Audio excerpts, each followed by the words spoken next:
I found out my partner had stolen our house from me in the most ordinary way imaginable. Sitting in a mortgage advisor's office on a Tuesday afternoon, we were remortgaging. Routine stuff. The advisor was clicking through screens, and then she stopped, and something in her face changed. "There's a bit of a problem with the title," she said. "What kind of problem?" She turned her monitor around so I could see it, gently. The way people move gently when they know what's on the screen is going to hurt you. The title register, the legal record of who owns the house, and it showed one name as the sole owner. His name, David, not mine, not both of us, just his. "There must be a mistake," I said. "I'm sorry," she said. "These almost never get entered wrong." I drove home in a daze and I pulled out every piece of paper we owned.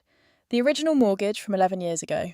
Both our names. Every letter from the land registry. Addressed to both of us.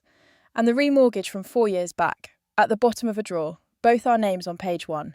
But the actual title, the thing that says who owns the house, had one name on it, and it wasn't mine. David and I had been together 11 years. We bought that house at year 3. Split the deposit down the middle. Both signed everything. We'd talked about getting married in the garden, and somewhere along the way, my name had simply disappeared from my own home. There was only one moment it could have happened. The remortgage 4 years ago. David had handled the paperwork, all of it, because I'd been in hospital. A planned operation, 6 weeks recovering. He'd said, "Don't worry about any of it, I'll take care of everything." I'd been so grateful. I sat on the floor with the papers around me, and I didn't cry. I got very, very still, because I already knew that whatever I did next, I could not let him see my face when I did it. I called a solicitor the next morning while David was at work. Her name was Angela. Property and family disputes. A friend had used her through a bad divorce and described her as someone who listens to everything before she says a single word. I told her all of it, the title, the hospital, the paperwork David had handled. When I finished, she asked me one question. "Have you confronted him?" "No." "Good, don't. Not until we know exactly what we're dealing with." So I went home. And I lived a lie for 3 weeks, which is the hardest thing I have ever done. I made dinner, I watched telly, I lay next to David in our bed every night and said nothing, Saul, about the fact that I now knew he'd taken my home from me while I was recovering from surgery. And here is the part that still turns my stomach. During those 3 weeks, David was in a good mood, relaxed, easy, lighter than he'd been in ages. I started noticing things I'd trained myself not to see. The phone always face down, the little pause before he answered certain calls. The Tuesday nights he'd started working late, which had begun, I realised as I counted backwards, at almost exactly the time of the remortgage. I didn't say a word.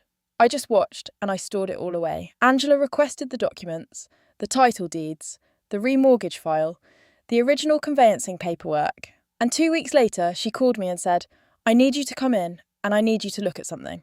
On Angela's desk was the remortgage file, and inside it was a form that transferred the house into David's sole name, done during the remortgage, while I was in a hospital bed. The form had a signature on it, my signature. Angela slid it across to me. "Is that yours?" she asked. I looked at it for a long time.